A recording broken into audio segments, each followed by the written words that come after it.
Democracy is under attack both in Western countries and also in non-Western countries.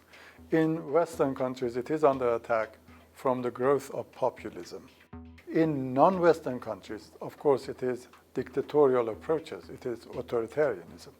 And Hong Kong actually stands on the horizon.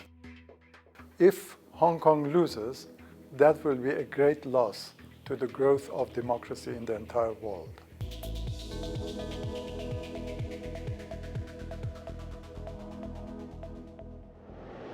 The movements that tend to win, these are the movements that have been able to create a central authority.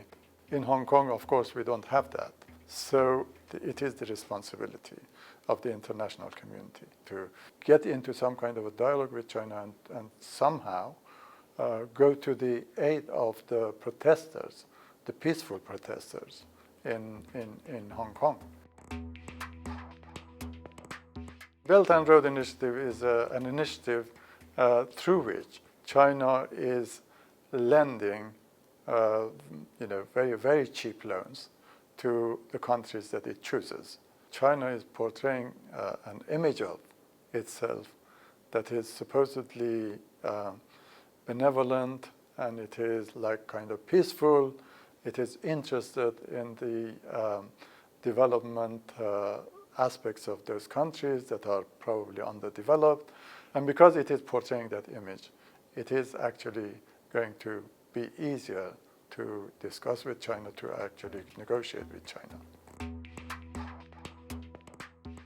One experience that we have is with in Xinjiang, with the Uyghur community. And at the beginning, China was denying that they had been taken into any incarceration. Later, China agreed and admitted that they've been taken to re-education camps. And later on, China came out with the announcement that they have been freed. They've been actually allowed to go home. So, I mean, we can see that, these three stages of activity and response by China is directly related to the pressure that the international community was putting on China. Xinjiang is actually part of China, and China has more clout in Xinjiang than it has in a place like Hong Kong, because Hong Kong, whether you like it or not, it is still, from the perspective of China, an international issue. International pressure on China in relation to Hong Kong, in my opinion, is going to be a lot more effective than it was in Xinjiang. One theory, which is probably quite strong, is that China needs Carrie Lam, and if she wins, then it is fine for China, it is good. If she loses, she can be dropped and all the blame put on her.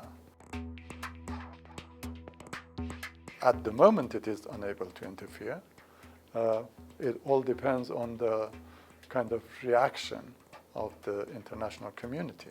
If they show that they mean business with China, and Hong Kong is not really just another area of China and they can do whatever they want with it, then China has to give the concessions that it will eventually give.